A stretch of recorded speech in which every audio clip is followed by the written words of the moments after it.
Hello. How's it going?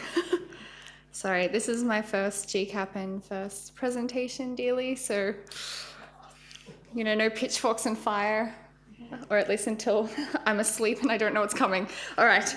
My name is Tina, and I'm here to talk about KickStarter and my KickStarter campaigns. One, obviously, that did not do very well and one that did okay. So I'll get straight into it.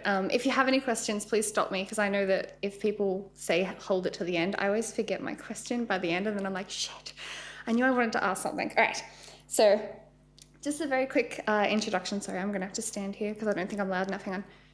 Can you hear me? Okay, sweet. This is much easier. All right. So my name is Tina, but I go under the gamer tag that I use pretty much for all of my social media as Molten Cherry, and I'm from Cotton Candy Cyanide. So it is a indie game dev group on the Gold Coast, and when I say group, I mean me, but I like to use the royal we because then I sound like I have friends. I'm like, yeah man, we do this and we do that, and people are like, oh really, how many are in your team? And I'm like, one. But yeah, so just background, I have zero training in game development. I have zero training in art. I will show you a piece of my art. It's hilarious. This is clearly someone who I paid to make it try and look like me. So I decided last year that I was just going to start coding, and then so I just did it. So that's how we'll start. All right, so I'll move on. All right, so KickStarter, right? Crowdfunding, it's great. It's like this holy grail that everyone can have access to, and you don't need to get approval from anyone. Well, you still have to get approval from Kickstarter, but that's very easy. And why it's so great is that there's so many possibilities there that you can share your idea and see before you actually go to market if anyone is actually interested. Like, nothing would suck more than having a fully fledged game and then go, hello market, and everyone goes, what the hell is this? No one cares. At least through Kickstarter and crowdfunding, you can see if there's actually a market for what you're doing. So that was really, really good. But as it says up there, it was in June, I believe this year that I checked, yep. Just over 8,000 projects had been funded that were video game specific. However, only 34% actually get funded. So, but that's still a 1 in 3 chance, right? It's much better than Lotto. And there's heaps and heaps of money in it. Now, of those 34% also that get funded, 8% actually never release a game. So people, even though everyone wants your game, they're not like, oh God, there's not as much pressure there. So we'll move on. All right, so back in the beginning. Now you'll notice there's 2 of us here, and we'll get to that one. Once upon a time, me and my best friend were like, let's make a game. We're sitting around complaining that the games that we want to play aren't being made, or if they are being made, they're all being made in Japan, and we have to wait 3 or 4 years for it to finally be picked up by a localization team, or for someone to actually bring it to us. And we were like, we're gonna stop complaining about it, we're just gonna fix the problem ourselves. So we were like, you know what, we're gonna just make the game. So that's how we started. So neither of us have anything. She's like, all right, well, I don't like computers, tech side, so you go learn how to code, I'll just hang out here, and we'll come back. So that's what we did. So we were like, sweet, we got this. Other indie developers have gone to Kickstarter and have started from nothing. We can do this. So we decided to crash course how to make a game, looked at other Kickstarters that were similar genre of us. So of course, I do a visual novel. And we made a very poor demo to see that we could, in fact, get the code to work, which, by the way, I am very sorry for all coders. Oh my God, how frustrating. The amount of times that shit would just crash and I don't know why, and then when I'm trying to even find out why because I don't have the education, I don't even know what is going wrong to search it through Google. I'm like, this shit screen says this with this word, and I'm like, I don't know what any of this means. So I have so much respect for you guys. And of course, we doubted making the game, this is shit, no one's gonna like it. I ate a lot of cake and my feelings along with that, but we kept working. So 1 year later, after this original thing, so we started early 2015, we hit Kickstarter. Oh man, it was great. So we launched our game, Quantum Suicide, 19th of November, 2015. Oh, I'm sorry. We can't hear you, and because we're recording you. Okay. There's a camera pointing at you. Oh, okay. Hello, camera. Oh, no pressure now, right? So we launched in November and it was going so well. So we decided to launch with Supernova in Brisbane. So after a week of us being on Kickstarter, we had a booth. So saved up all this money, got there. It was great, met all these people, delightful people. Now, we were even Steam greenlit in less than 7 days. So I was like, man, this is amazing. Like, according to the internet, everyone's like, no one gets greenlit. Like, people have been on there for months, and I was like, all right, so we're clearly onto a thing. But as you know, it didn't work. It failed, and it failed pretty well. So we only got about 60-something% funding, and it was devastating. And then only when I've kind of looked back on it, I'm like, December 19th for a Kickstarter to finish, and then I decided to research what times to put a Kickstarter on, and they're like, Jesus Christ, do not put it near Christmas. And I'm just like, oh God, what have I done? So, of course, like, as much as I tried to push the whole, yeah, you know, you want to buy this for Christmas and I'll give you the game in 2 years, no one wanted to buy that. They were just like, nah. So after you know, a few days in bed and self-pity, you know, it was turned around. But first of all, we had to say sorry to everyone. Like, so this is an image that I made using every single person's profile picture that had backed our original project to say we're sorry, like we tried, like it didn't work. But that didn't stop them. Everyone was like, it's okay, it failed, but we'll be back. You tell us where to be here and we'll come back. So we had about a retention rate of almost 80% of people from our first Kickstarter that came back into the second, which was absolutely delightful. So with all the people on the ground going, you know, I've never met you, but I believe in you, like, let's do this again. We tried again. And so on January 29th of this year, we relaunched the Kickstarter. So we put up messages to our previous backers. We did a video like saying, you know, call to arms is happening in January, like, and we counted down on all of our social media. And we did it. Like, it was an amazing feeling. I can't, if anyone else has had a Kickstarter here that was successful or crowdfunding, you're just like, oh my God, my dreams, everyone loves this, I'm so good. All right, so we did really well. So originally our Kickstarter only got just over $20,000 and failed. Our amount that we were after was $30,000. So after our second one, as well as including like PayPal, because PayPal wouldn't let us go through Kickstarter, sorry. So what happened was we had to set that up ourselves to go through the Kickstarter page, as well as BackerKit. So that's a fulfillment website that you can connect to your Kickstarter so people can do add-ons and stuff like that. We came out with over 70,000 Australian dollars, and obviously that is a massive difference from the first one. Now, I'm going to tell you, first of all, oh my God, timing, right? So we actually, after I found out that Christmas was the worst idea I've ever done in my life, February is actually the best time. Everyone is over Christmas, everyone is then coming back into, like, there's no massive events or anything other than Valentine's Day, but you know, that's fine. And as you can see how badly, that is my drawing there. So that was me trying to draw a picture of how happy I was that we were successful, that I sent out. So what I'm going to do is, and I hope I haven't misled anyone with the introduction, is I'm going to go through things that I think made a difference to the Kickstarter and actually got me across the line, and I hope it helps. But of course, this is all just what I did, and I'm not a professional Kickstarter, if that is a thing, if you get paid to do that. So yeah, take in mind this is me. Please don't like get upset at me if it doesn't work for you, but I hope you all the best, and send me a link. I'll probably back you, I like it. All right. Now, yes? I was just wondering, how did you set your Kickstarter goal? Like, is it based on the budget Yep. for the whole project? Yes. Okay. So to make the actual budget that we were going for $30,000, we worked out, because before we got to Kickstarter, we had worked out what we want. So we want a minimum of this many sprites with this many backgrounds with this many this, and we found artists that we really liked and were really like a part of like the vision that we had.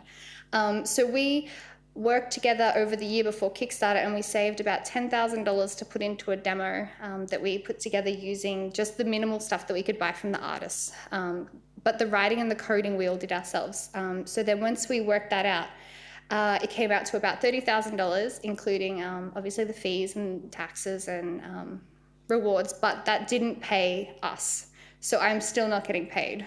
So yeah, I'm here for the goodness, so feel free to buy me a drink because I could probably do with it. Yeah, so we worked out what we wanted as a base level. So of course people have pulled it lower and gone for a lower thing, but we didn't want to release a game that we weren't happy with as a minimum standard. So we were like, if we can't get $30,000 from Kickstarter, we will just spend the rest, like a few more years working on it ourselves without the assistance and trying to like get money from our jobs to try and to fuel it. So that's how we got to 30,000. Is that cool? So the question, of course, is why do you care? Well, I'm not entirely sure why you do care, but because I am nobody. Most of you don't know who I am. Like, you've probably never seen me. I don't know many of you, and that's what kind of makes this awesome. Like, I convinced over 1,000 people to give me $70,000. So you can too. Like, and especially with most of you being, you know, more developed in your fields and actually having skill, like, you'll be fine. All right. So yes, so that's why I'm here sharing it with you. All right, so getting started. So of course, if you're going to go to Kickstarter, you have to have something to take to Kickstarter. So this is very, very basic. So of course, I had an idea for a game and we had worked on it for a year. So we had a demo. It was only about 5 or 10 minutes, but it kind of just showcased what we were after. And of course, a company to work under. So we weren't just, you know, Molten, Cherry, and Nix, because that'd be a bit strange because we went by gamer tags. So we made that together. Now, the things that I've seen people, because now that I have a successful Kickstarter, I get emails constantly from other people going, help me, like, I need this or I need that, can you do this for me? And I'm like, okay, well, I'm trying to do as much as I can.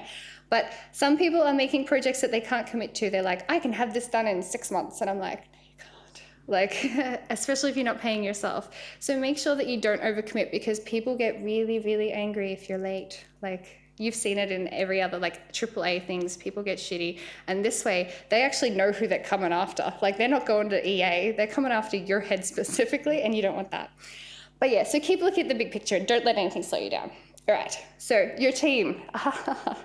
This is where the fun comes in. Now, if you've been to any of the other talks about teams, you need to make sure that you have things in place so you don't hit situations where you are no longer a team. Now, it's not all doom and gloom. We are still really good friends, but the day that we were successfully funded, I called her crying about how happy I was, and she said, I'm out. And I was like, what? What do you mean you're out? And so we didn't have anything in place for how to deal with this. So please do that. Like, I honestly went into this thinking that we were best friends and we were indestructible and, you know, we had the best communication and, you know, that those things happen to other people who clearly haven't thought about this or, you know, aren't as strong of friends. No, it'll happen to you. So make sure you have it in place. So we have gone our separate ways, and she's gone on to better and bigger things, she hopes. But as I said, yeah, we're still best friends. She doesn't know I'm here, so don't tell her. Okay, so our friendship needs a bit of work. But yeah, so you need to have this in place. So that was a major thing that happened during the Kickstarter that we then had to deal with. So what we did was we didn't tell everyone straight up when she was first like, I'm out. We gave her time to see if she'd change her mind. And then once it kind of came to the end, we were like, yeah, she's leaving, but it's okay. Like, have faith in me, please. I can do this kind of thing. All right, so yeah, keep that in mind. All right, now your Kickstarter page. Now, this happens all the time with Kickstarters. People don't have enough information. So the main difference that we did between our failed Kickstarter and our successful Kickstarter was we actually hit the word limit on our successful Kickstarter that we had to start deleting bits and pieces of information to put up information. I didn't even know there was a limit. So yes, you have to scroll down a fair amount to get to that point, but we had so much content that we were sharing that it kind of gave people confidence that we were clearly like invested in this. Where at the beginning, even though we had information, we were like, you know, we don't want to overshare, we don't want to do this, but then people would ask us these things and then we wouldn't have anywhere to kind of direct them to, and it would be just in the comment section, and we wouldn't have the pictures or the images to display it. So please do, like, if you know the answer, if you've got all this information, of course don't spoil your game, but I mean, if you've got the content, share it with them. They want to see it.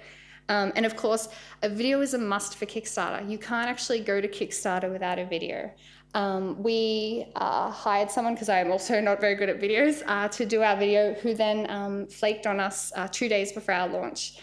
So I am now a very good person at Sony Vegas. No, I'm really terrible actually, but I had to learn Sony Vegas in 24 hours to just get something up. I think my favorite comment was, "This video looks like a 12-year-old who doesn't care about what they're making a video for." And I was like, they're like, "You didn't even use transitions." And I'm like, I don't know where that button is. But yeah, so you do have to have a video. So make sure you take into account the time for making that, because I kind of did the whole, that's fine, she's a bit busy, but she said she'll have it to me next week, and then the next week, and then she'd hit the fan and I had to try and do it. And yeah, so do that. All right. Finding your people. All right, so I make a visual novel. Now there are communities, luckily for me, that have visual novels as their thing. So I actually went to visual novel websites like Lemmasoft and VNDB and all those guys, and actually was like, "Hey guys, I know this Kickstarter. It's kind of mine, cough." Like, I'm promoting myself, cough, but come join me. And that is where a lot of my people actually came from. So you can do links from forums and stuff. And when you look at your Kickstarter, it actually shows you where people are coming from, whether it's coming from Facebook, whether it's coming from Twitter. And so I could see that a lot of my traffic was actually coming from these websites that specifically were for that genre. So if you know who you're kind of targeting, like who would like your game, try and get onto their forums or their sites and try and get like just links there, because you'll get a lot of them from there. One of the biggest mistakes that I see is people are like, my game is great. People are going to play it, they're going to love it, but they don't know about it. Like, as it says, like, you can build Rome, but no one's coming. Like, they don't know and they don't really care. You've got to kind of go to them, and don't be too pushy, because sometimes people can get very antsy if you're getting like very up in their face about it. But just be like, "Hey guys, yeah, I heard this, it's pretty cool, you should, check it out, but, whatever, I don't mind." And that really works. Right, the demo. Now, a lot of people don't have demos, they just have their art or something, and I understand that not everyone can do this, but if you can by any chance pull out waiting to go to Kickstarter or one of your crowdfunding to have a demo available, this is pretty much what really got us across the line. The demo made people have confidence that we could actually make a game. Like, I'm not coming from a studio, I'm not coming from anywhere. Like, people are just like, "Who's making this game?" And they're like, "No one of like note, no one worthy." And I'm like, that's cool, it hurts now, but it's true. But having the demo really, really did it. So what we did was, in the first one we had the demo and it did really well, but of course we failed. So in the second Kickstarter, what we did was we also did the beginning of the story, because our demo was actually just like a snippet of like a few days out of the middle of the story. So, oops, sorry. It just kind of threw you into the middle of nowhere and you kind of had to work it out. So what we did was we started from the beginning and did like the prologue. So our game is 6 chapters after the prologue. So what we did was we put the prologue into like an alpha beta stage. Still not sure what those terms mean because I'm doing it on the fly. And so I put that up, and we put it up on Valentine's Day, and we were like, "This is our love for you guys." Like, and everyone was like, "Oh my God, like, I'm gonna marry you." And I'm like, "Yeah, man, take it." And when we put that up, people went nuts because they finally had more content. And then suddenly we started getting picked up by media places that were picking it up and things like that. So yeah, having stuff that is playable really, really helps. Now, at first I made the mistake of putting the game up on like mega downloads or something like that. Oh my God, people were like, "It's taking me 45 minutes to get like 200 meg. Don't do that." So I now use this site, which is itch.io. It's free, you can put it up there, and it is much faster. And people have like, it's got a comment section, so then you can like talk to people and everything. So please do that. But yes, have content for that. All right, now content in general. Now, as I said, the Kickstarter page, I ended up not being able to put any more information on because I hit the maximum limit of Kickstarter information. So this character here is I or Die. So she's the AI system from our game who technically kills people, but that's fine, she's sweet.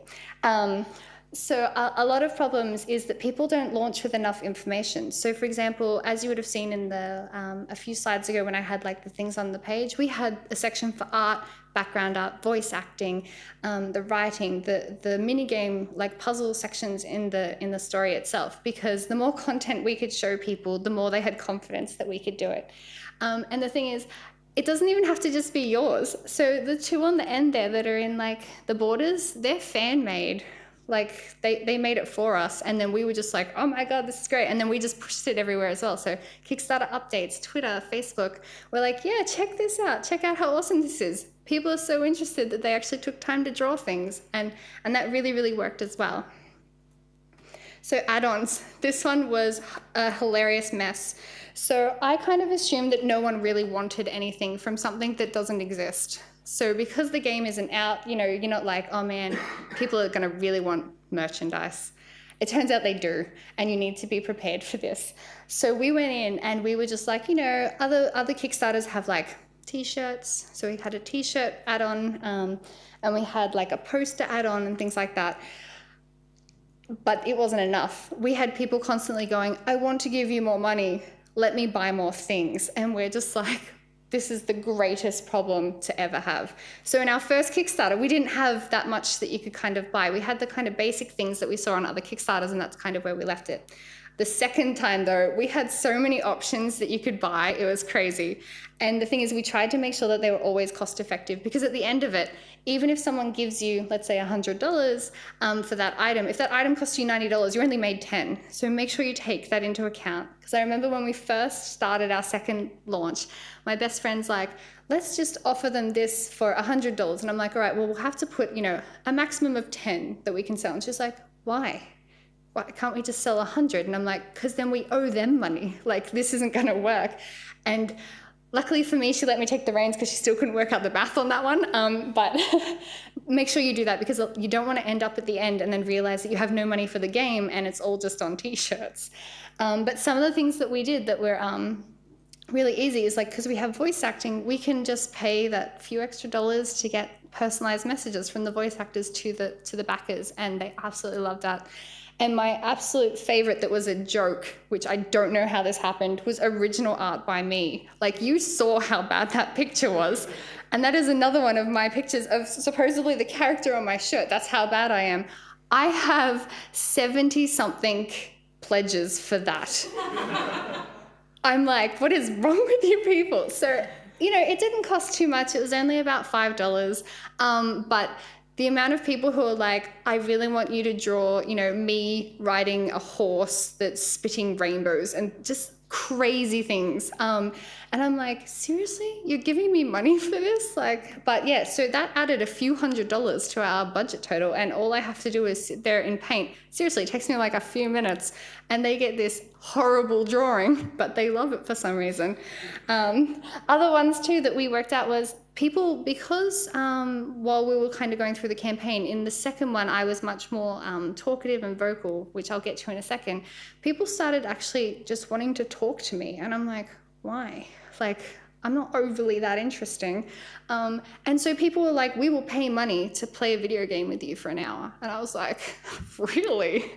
I have 20-something of those that have backed it. So it's like $50 an hour. That's right. I'm a very high-class gamer now. I get now paid $50 an hour to just play a game with someone, just over the internet. They can Twitch stream it if they want. I'll Twitch stream it if they want. Like, it's all up to them. And that's sort of like, you know, it is of course time, but that money is what I needed to put towards the game. One interesting to note is air fresheners. Everyone is like, why the hell are you giving out air fresheners? And that is a very good point. But everyone's like, oh my God, that game is giving out air fresheners. And then people remember, they're like, oh, you're the air freshener people. And I'm like, yes. The reason that was because in the early stages, because we were like, we have very limited funds, we have this, paper is really easy to print. Of course, that's why posters are easy. So what we did was we got 10,000 like coasters, like a beer coaster printed out with our game stuff on it. Then we sat there for a week and a half, and I put my brothers and wives, like they're not my wives, they're my brothers' wives, Or are they? No, no, we're not that kind of family. To hole punch them for like a week and a half and then put string through them and then scent every single one of them. And the whole point was that you're going to need it to cover up the smell of blood on your spaceship because people die. And people were like, that's right. And then when we ran out of perfume, because, you know, of course I didn't have enough for 10,000, people were like, this smells like cardboard. And I'm like, actually, that's what space smells like. And they're like, wow. And I'm like, yeah. And then, however, it kind of backfired. I had one guy come back to me at Supernova and he's like, I checked. And according to Wikipedia, space smells like burnt meat. And I'm like, sorry, man. Like, I gotcha. Like, all right, moving on from add-ons. So stretch goals. Oh, yes. What was the highest amount that you asked for? What was it? Yep, for the reward. So the highest amount of the reward was $1,000, and that allowed the person who backed it to actually become a character in the game. So because this is a visual novel and it has lots and lots of branches and paths and stuff, even though it is on a spaceship, I can work my magic and get people onto a spaceship pretty easy. So that would allow, I had 6 of them available, so and all 6 were bought really, really quickly. So now they all have their own character designs. They have they're all colored. They get to pick what they look like. They get to pick their job on the spaceship. And they also get to pick their voice actor and stuff and their character traits. So when the characters are written, which are currently still happening, I actually go through them to check that that is something that they think is believable for their character, or they can kind of tweak it, as long as, you know, it doesn't hit, like, I don't really drop the F word or anything in the game and things like that. So I'm like, just pull it back a little from that. But other than that, yeah, so that was the $1,000, they can be a part of the game. And I'm like, you'll probably die. You will die. But it was fun while it lasted, right? And they're like, yeah, it was. And I'm like, yeah, great. But yeah, so our cheapest one was $1 and our most expensive one was $1,000. All right, so stretch goals. You need to have stretch goals. Obviously, my first Kickstarter didn't need stretch goals. It didn't even get to the original one, but it's nice to have them there. And what happened was, when we failed the first time, I actually went to everyone who had backed the first one and went, what would you like to see? Because I kind of just went in going, this is what I think people would like, this is what I think they would want. And that's what I made the stretch goals on. Some of them were kind of misled. And so once I could actually talk to the community and go, which ones do you want? Then we kind of switched it around for the second one. However, there's a main one that's not actually on there. So halfway through the second Kickstarter, and we were kind of losing momentum, because as everyone probably knows, Kickstarters go really good at the beginning and then it goes and then you might get a little bit at the end again. So we were kind of dying, and even though we had, you know, just gotten funded, we still were we kind of just stopped. There were days there where we got like $30 in pledges. So what we did was we worked out what everyone really wanted, and that was to be able to court the AI system. Now, we had already technically started thinking about writing this in, because I was like, I would love to date the AI system. And we were like, you know what? If you guys can get us to $50,000, you can have her. You can have the AI system. Like, you can have her ending, you can have everything. And they were like, oh my God, yes. So suddenly we went from 30,000 with about 800 backers, and then suddenly all these backers are like, she is my waifu, I love her, I need her. And suddenly they're out doing the work for me, getting other people to come in, because they're like, I need you to back this game because I need to date this chick. And it was, and it worked so well. So after we announced that we would make her the backer, I think we had her in a few days, like that. Everyone's like, oh my God, this is it. But yes, sir, do that. Did you? No, you, cool. Sorry, I'm just gonna look at you strangely. All right, social media. So social media, oh my God, I hate social media. I didn't have Facebook before this, which might sound very strange to a lot of you, nor Twitter, nor anything. I kind of just, if you were friends with me, you'd be friends on Steam or something, and you could hit me up that way. But other than that, I was like, I'm good. So I had to learn how to use Twitter, Facebook, and Instagram. Still terrible at Instagram. I kind of gave up. I'm not a pictures person. I like writing. And Facebook, still can't work out stuff. I had a message on Facebook from like a year ago, and I replied about a month ago, and I was like, I'm so sorry. I didn't know that there was a message here.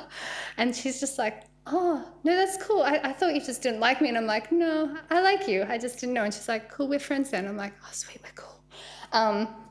But yeah, so it is absolutely massive. So what we actually did was we created a hashtag for our game, obviously, Quantum Suicide, for everyone to use. And what we did was during the second campaign and not in the first one, we actually were like, if you can do enough tweets using the quantum suicide hashtag, let's say you get to 1,000, we will give you art. We will do like chibis in beach bikinis or something like that, right? And they were like, oh my God, really? And I'm like, yeah. So if you put in the effort, we will put in the effort and we will give you something more for it. And so everyone was like, we've got to get out there. We've got to do this. So we had it for both Twitter and Instagram, and people were out there tweeting stuff for us, doing all these things because they wanted this extra content. We didn't quite get there. We did fall a bit short, but the increase from the original Kickstarter was astronomical. Like, there was more people out there actually knowing about us.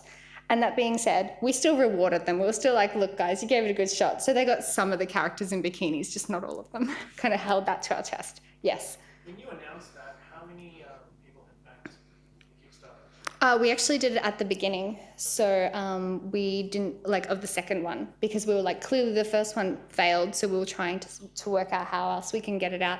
And the problem was we weren't reaching enough people. Like, well, of course, and the time, but it wasn't the people. Like, so the first Kickstarter finished with only 500 backers, but the second one finished with about 1,100. So we just needed to get it out there. Like, so what we did was we set it up and we're like, you have till this time frame, let's do this. And then we also did like an hour of tweeting. So I would post something every few minutes and then everyone would retweet it, because I was including retweets as well to get the content out there.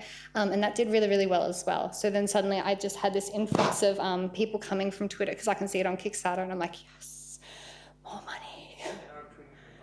Oh, no. So we had like the regular tweeting throughout the campaign, but we did what we called a tweetathon, where for an hour all I did was sit there and go tweet, just different pictures, different images, like just silly comments, and then with all the hashtagging in it, and then people would get on. So people actually sat up, and I had people from like overseas and stuff waiting at 4 a.m. for this tweetathon, sitting there going, I'm awake, I've got this, and then it's like retweet, and then putting in their own stuff. Because what happened was it did like a thunderclap effect. Does everyone know what thunderclap is? Where you get everyone to agree and it just goes out all at once. So we did that just on our own, but we also use thunderclap, so do that too. But this one was much more engaging. Like, people were actually coming on and sitting there to do it, and then we would just do it all at once, and that's where we got a fair amount of people as well. All right, media coverage. Oh, this one. So when I first started the first Kickstarter, I went to other successful Kickstarters that were visual novels, especially from Australia, and went, how did you get anywhere? And they went, don't bother. And I'm like, what do you mean don't bother? And they're like, yeah, no one replies to your emails. I just got lucky. You either get lucky or you don't get lucky. And I was like, I feel like that's kind of like I'm going to roll over dead in the water kind of attitude. So regardless of the friends that I had made, I was like, no, man, I'm going to do this. So first campaign, I sent out hundreds of emails to almost anyone that I could find that does any kind of coverage on video games. And no, I didn't send them all at once. Marketing people, I see that is not a thing. And I did make sure to address it to people, but still the conversion rate is very low. You'll get pretty depressed how many you have to send out. However, sometimes you're like, I did another round of 40 emails, let's hope for the best. And then 2 days later, someone's like, hey, I saw you on Silicon Era. And I'm like, what? And then you go and you're like, this is great. You go to the comment section and you won't cut yourself. But before that, you're like, oh my God, this is great. Like, it was honest, and, there was definitely some criticism there that I'll have to listen to. But overall, it's up there. Like, someone's like, hey, quantum suicide is a thing. And you're like, oh, thank goodness. But what happened was, in the second one, once we had failed, I then tried to contact everyone again. Still nothing from most of them. However, anyone who even looked sideways at me in the first one came back on the second, and they're like, yeah, persistence. And I'm like, yeah, man, let's talk about persistence. And then I got a whole bunch of coverage in the second one, especially when we actually had so many people come back from the first Kickstarter. So when I went and did the emails again for the second time, I'm like, hey, it's me again. Sorry to bother you. Yeah, I failed, but we're good this time. Look at all our friends that we made. Like, we're going to do fine. We've been up for like 3 days now, because I waited till we had actually started this time. We've been up for 3 days. We're already like, 20 or 30% funded. Like, you want to get on this. This is a good thing. Like, come join me. And it worked much better. So I think overall we had about 20 or 30 press releases over the second Kickstarter. And of course, it was never Kotaku. Like, it's never going to be Kotaku. That's out of my reach and kind of not the kind of people that I don't think particularly enjoy visual novels, but it was definitely people relevant to us. So, like, for example, digitally downloaded and a lot of the Japan-loving blogs and stuff, absolutely loved it. And you have the joy of sometimes finding things out that you didn't know. So even though this is an original English language visual novel, we are doing it in Japanese as well. So I have a double Japanese language major as my undergrad. So I do languages, not coding language as well. I'm working on it. However, one of my friends in Japan contacted me and with a tweet and said, hey, look, you're in one of the PlayStation magazines. And I'm like, what? And yes, like, our game is being featured in the indie section of one of the PlayStation magazines over in Japan. And I was just like, holy shit. Like, I didn't even think Japan knew, like, Australia existed, let alone me. And I was like, this is so awesome. But yeah, so sometimes things happen as surprises, and sometimes it's when you're not pushing and getting depressed, and then something, it just falls in your lap and it just makes your day. Like, it's great. And, you know, it's worth the pushing. All right, comment section. Comment section on Kickstarter. So the campaign 1 is the top one. 146 comments over the entire 30-day campaign. It's pretty miserable, but it's normal. That's normal, like, for most campaigns. They don't do that much. Campaign 2, though, as you can see there, is 1,500 comments. Now, I realized that I was making a mistake in going standoffish in the first campaign. I'm like, no one cares about me. They only want the game. They only want this. I was wrong. People like people, and I don't know why they like me, but they do. My husband is also confused, but that's fine. So what I did was, in the second one, I really, really amped up the person-on-person kind of feeling. It wasn't, oh, as a representative of cotton candy cyanide, I can't actually do that. I'm like, yeah, man, like, that'd be great. You should do that. And they really, really, really responded really well. So even though our comment section is up to like about 1,500, the last comment that we had, I believe, was 2 days ago, and it was more fanfic that people are writing and putting up, and then other people are commenting on. So it's almost been a year, and I still have people in the comment section coming back to the Kickstarter page just to talk to the other people here. And it's absolutely, absolutely amazing. So up there, you can see some of the comments. So you've got, like, people just being like, you know, I need help, I need this, you know, I've got more of this. And one of my favorite things about the comment section was people would come that weren't really familiar and were new to the community, and would ask a question.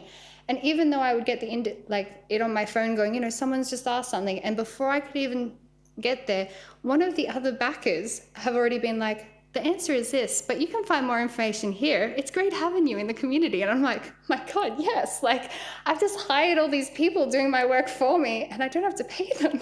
It's great. So yeah, so keep your backers. Like, they're absolutely delightful. So our backers, for example, are called Quantumers, because that way they're not backers. We're a family, and we're all Quantumers. All right. Kickstarter updates. Another mistake I made in the first one was I didn't do enough updates. When asking people who had done previous Kickstarters, they were like, don't do too many updates. People don't want the spam. People don't want to hear it. Like, you know, they just want to give you the money and leave. I found that was not the way it would work for me anyway. So in the first Kickstarter, I think I only did 8 updates during the entire 30-day campaign. And one of them's like, oh, we failed. So, you know, that's not very good. But in the second campaign, during the actual one, it was 28, I think. So almost one a day. And people loved it. Like, the comment section in that was also off the chain. Like, there were just so many people. And I realized that people wanted to know it, because when I did the first one, I even apologized and was like, yeah, I'm sorry, I didn't want to spam you guys, but I've got this. And they were like, no, we want to hear this. And I was like, what?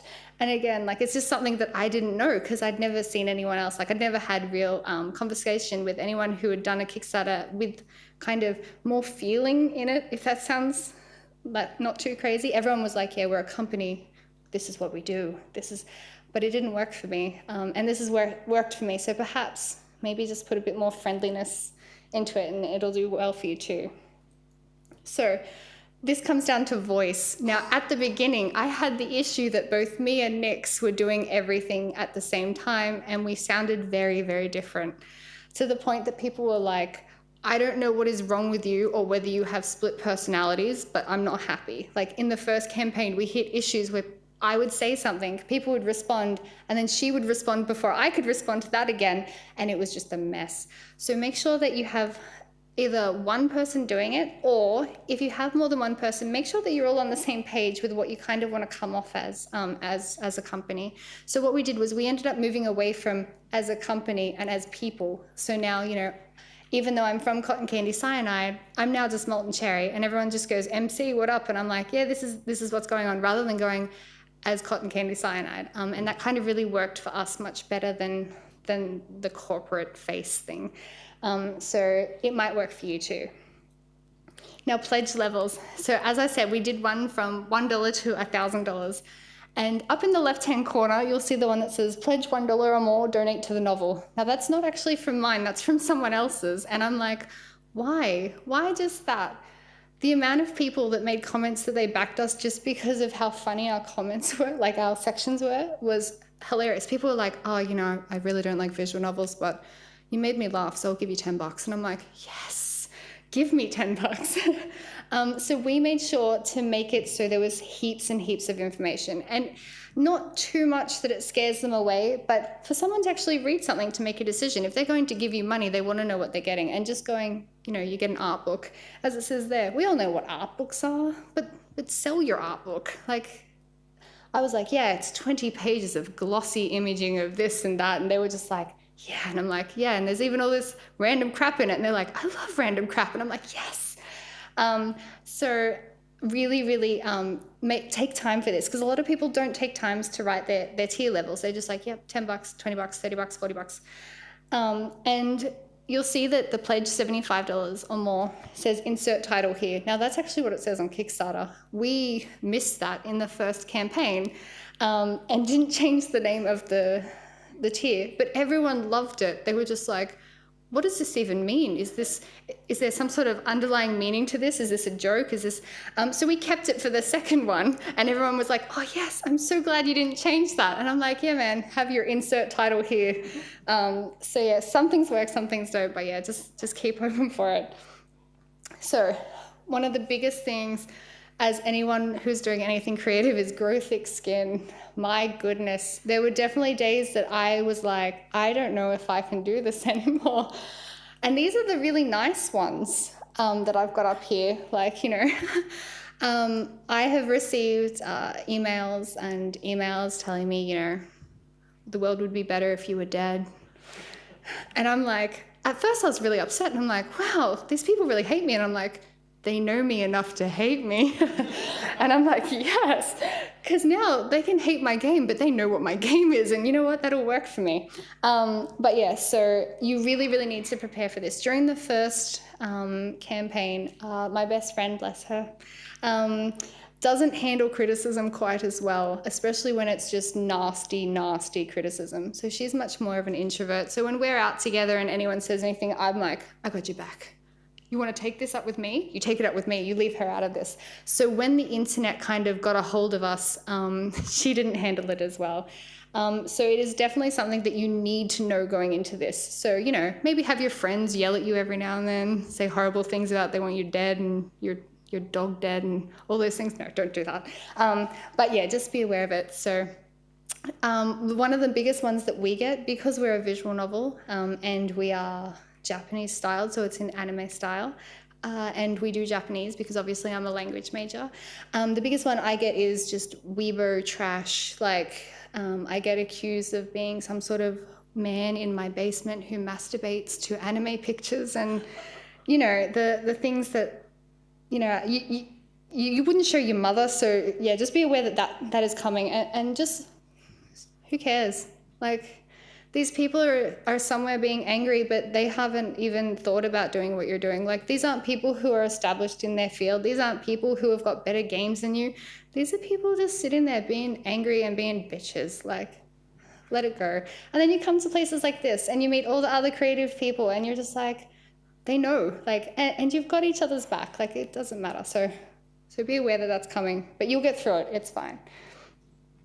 Now, our biggest one that I really think changed from our first Kickstarter to our second one was community.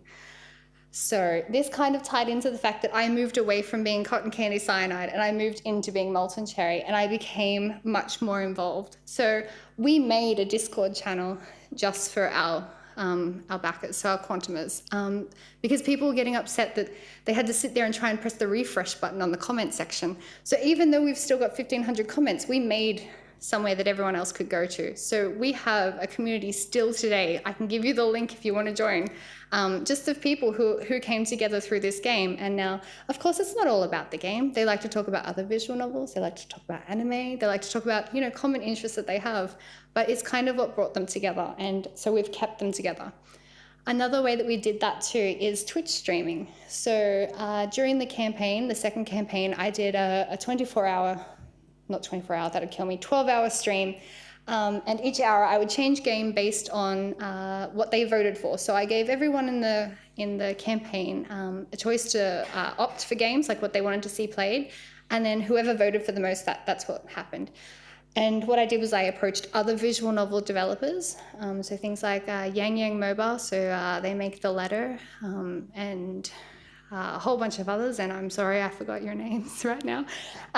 And they would come in for these hour sessions and they would join as well. So we would have the other visual novel developers join, and people loved it. So people would just come on and join us and be like, yeah, so the screenshot up there, I've got 3 other visual novel developers and one of our backers who just joined the server.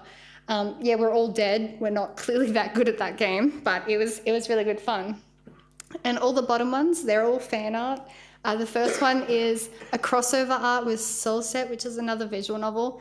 And the second one across from that is actually one of our backers who loves our game so much that when he goes and does presentations on property development, he puts pictures of our game up and he's like, yeah, so this is the property rate in Dubai, but this is the game I love, so you should give them money.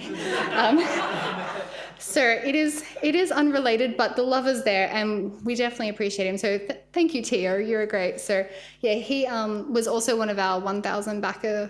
So he wanted to be in the game, and he's super supportive, and he does it for a lot of indie developers. So he backs them, and everyone's like, how's it going? How's your thing? And he's like, have you heard of a guy called Tio? And I'm like, oh, Tio, like he's everywhere.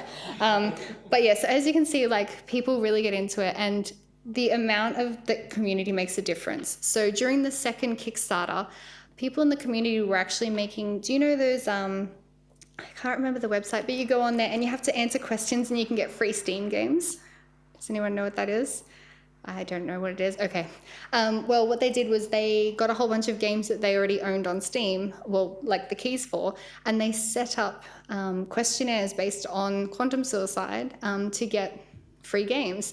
And then people would go who had never heard of it and go through this process of, how many people are on the ship? How many things are this? And they would fill out these questionnaires to get these games. But this wasn't me. This was them, because they wanted more people in the community and they wanted to reach more stretch goals.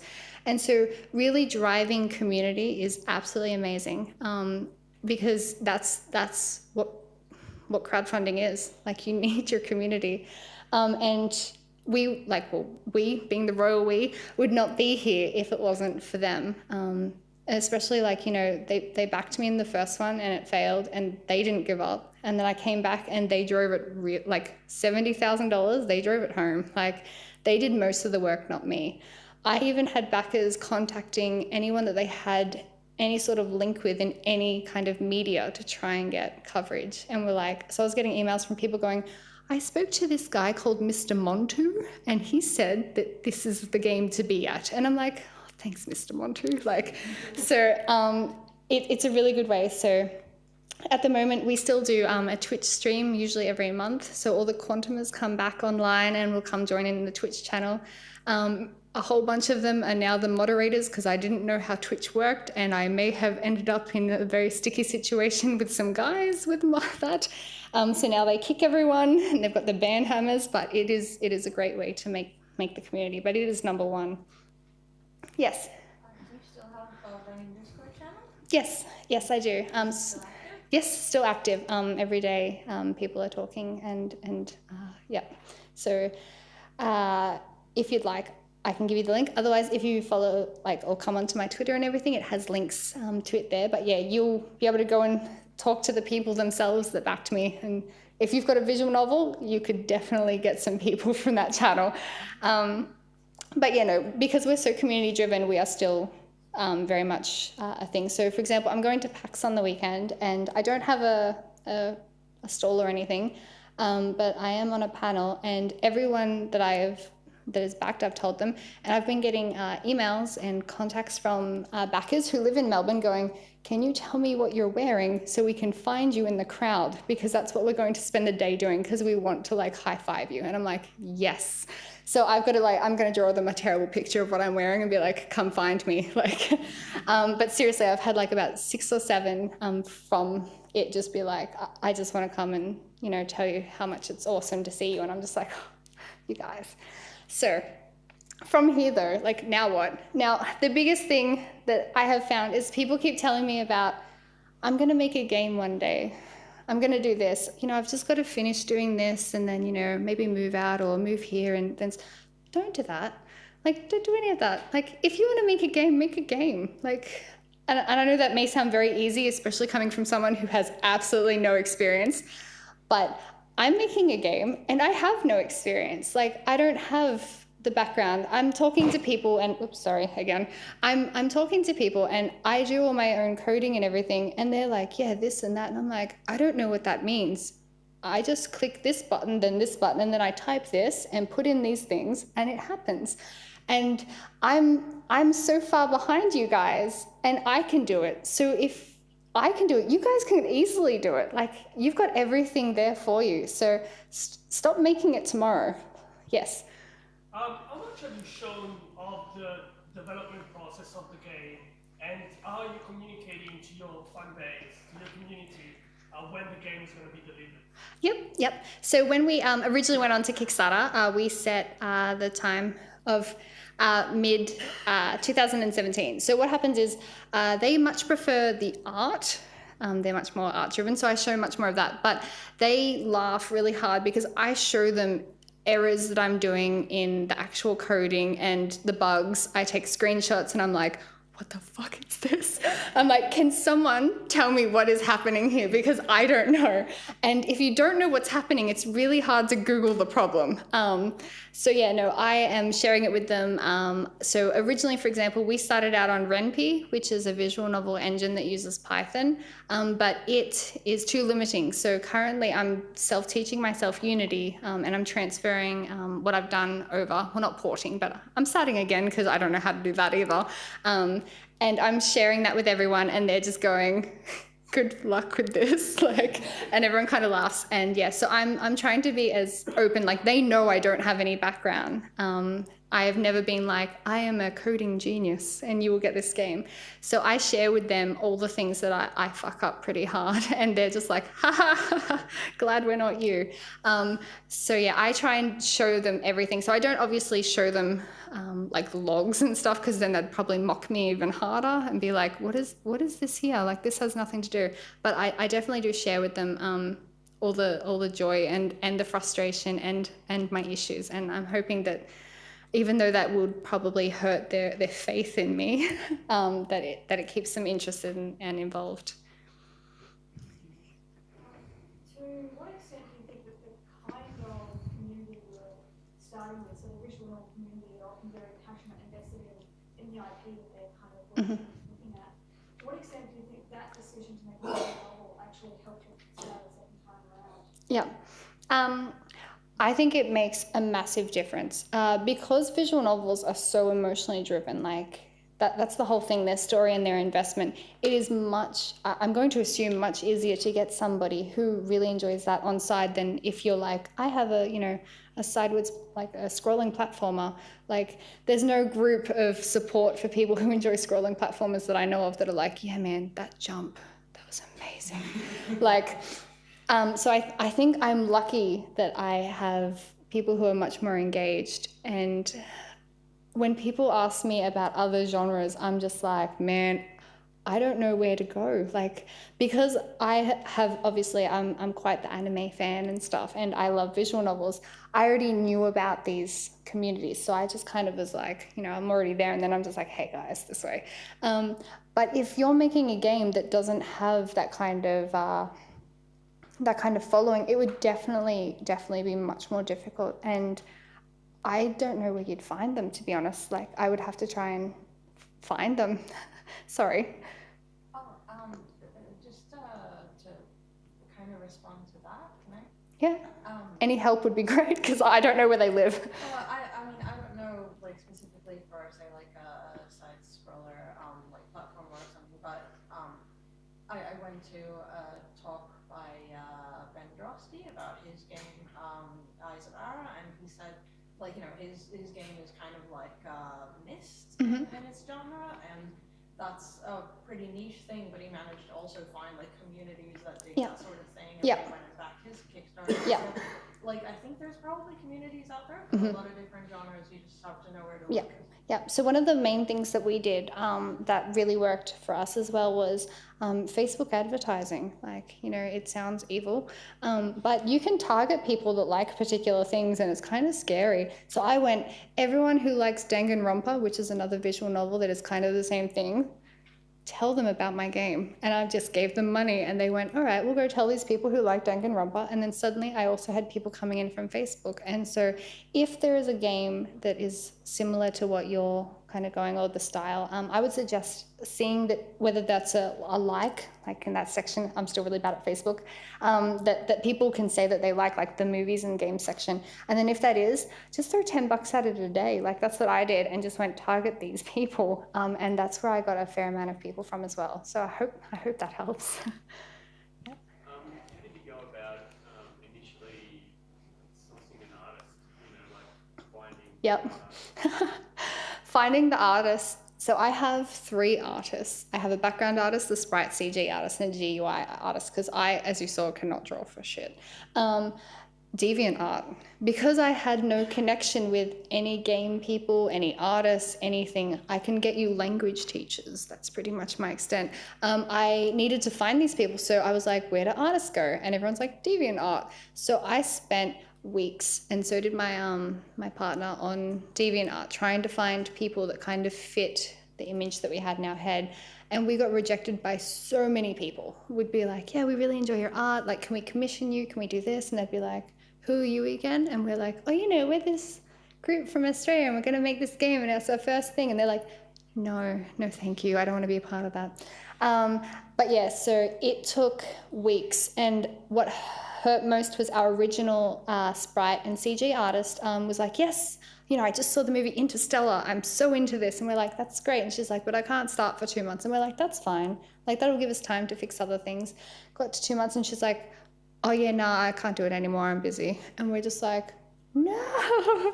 So then it was back to the drawing board again, having to sift through DeviantArt again and try and find all of our bookmarks of things that we'd previously been like, oh, you know, this might be okay. But yeah, so that's where we sourced everyone. So I'm pretty excited for, hopefully, if this one does well enough after it's released mid next year, that I can try and find like not actual artists, I mean like real people I can see, like in Australia would be nice, because I've never met these people, and I don't even know if they are who they say they are, but they make good pictures. So that's kind of what I'm going off here. So yeah, so DeviantArt. So if you're starting, it's a good place to start if you don't know artists. Awesome. Well, so yeah, so as I said, make your games. Stop putting it off till tomorrow. Stop making excuses, because if I can do it, you can do it, and you guys are doing a much better job than I would. Oh, yes. Awesome, thank you. All right, so as I said, so do it. Like, not only will you get experience, but I can't believe the amount of friends I've made along the way. Like, look at all you guys. We're all best friends now. You just don't know it yet. But yeah, like, so many people and so many great people that I've met, and you've just got to get in there to kind of make it, so do it. And yeah, so please contact me for any questions, comments, shenanigans. I'm always up for shenanigans. But yeah, so I hope this has helped a little bit. I'm not very good at this, but yeah, so thank you so much for coming, and good luck.